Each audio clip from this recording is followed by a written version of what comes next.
Hey everyone, this is Zeffy.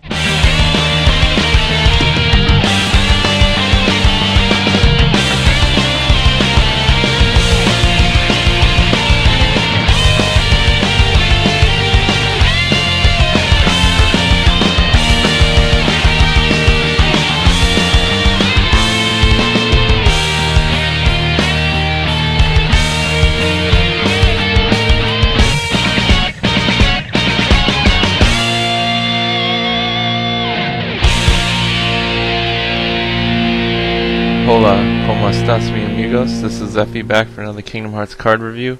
It's week 30. Yeah, I'm kind of like off key with keeping up with my reviews now. I'm just so distracted by like work and doing like coming home and just being sleepy. And I feel kind of like I just want to relax and not really do much. But I'm gonna try to on my like day off or something just to record like all my reviews then, and just upload them on the days that I'm supposed to put them up, which is Monday, Wednesday, and Friday. And I haven't had a chance to get my hands on set 3 cards yet, unfortunately. So maybe after the holidays I'll start buying some boxes. And I mean, I've seen a lot of the cards in set 3. I know a lot of them, but I don't have all of them in front of me, so I can't. I've reviewed like a lot of the mainstream cards that we've seen, shown in Card of the Day, but I haven't really gotten to everything in the set. So I'd like to do that and definitely keep up with the current times of the Kingdom Hearts card game. But really, a card that I want to go ahead and review is the card that actually I've overlooked for a while in terms of the card reviews.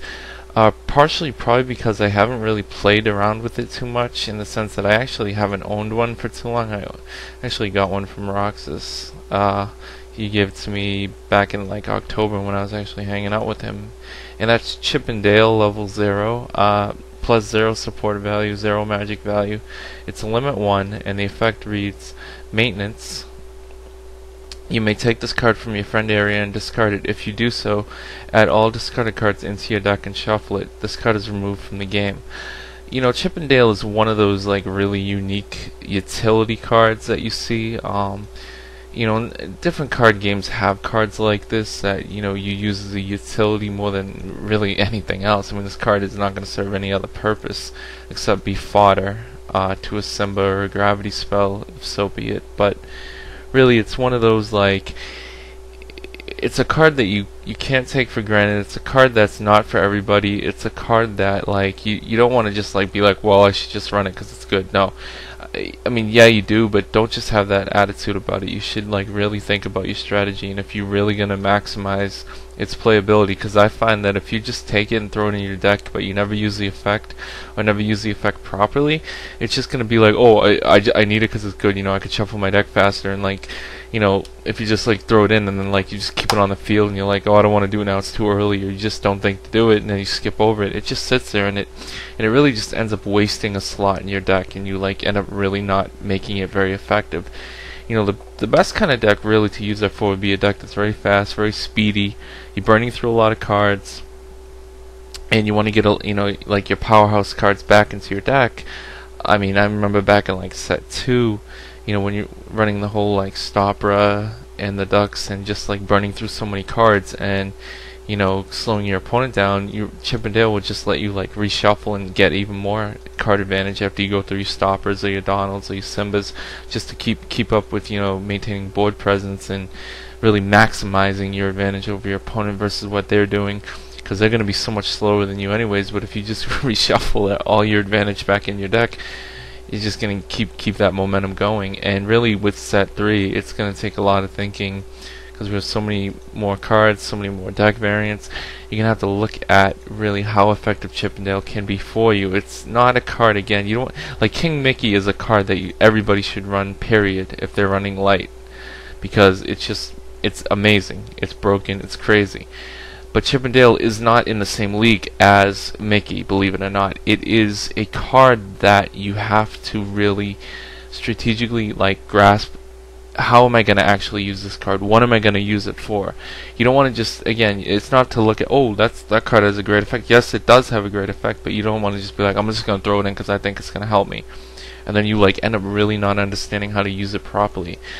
It's hard for me to really be specific on how to use it properly because that's going to be up to you to determine. So really, I'm just here to advise you to think about how you would really utilize this card, and just make sure when you're building your deck and looking at what you're doing, that is Chippendale really viable? Is it really going to be effective? Do I really need it? And if I do need it, how am I going to maximize its effect properly?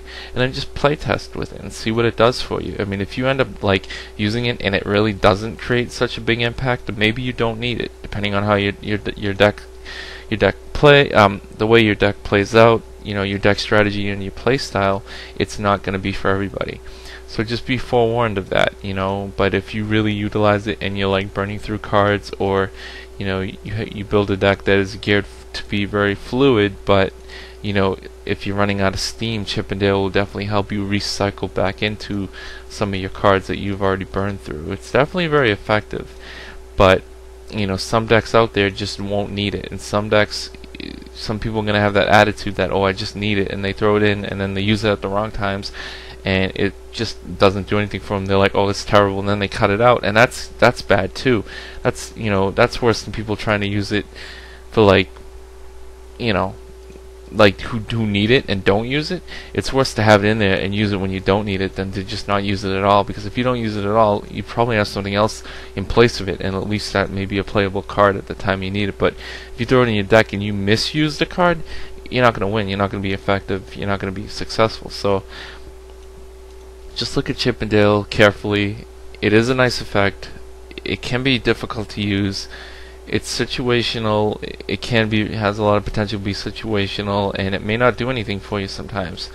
You know, if you're at a disadvantage and you're trying to come back, it may be helpful, but you don't want to depend on that. You want to depend on, you know, just having your cards being very playable, because even though you shuffle cards back into your deck, it's no guarantee that you're going to draw into something that will help you. So you have to consider that, and the fact that as your deck gets smaller, your draws usually increasingly become better or more consistent to what's actually left in the deck. So if you shuffle a bunch of cards back in, you may end up hurting yourself more than helping yourself, depending on your position in the game, so in the duel. So just be mindful of that. Look at Chippendale carefully. Really consider it strongly if you need it. If not, just go without. And either way, you can always play test with it and play test without it, and see what you think is better and what fits your play style better. Keep that in mind. Alright, I'll see you later.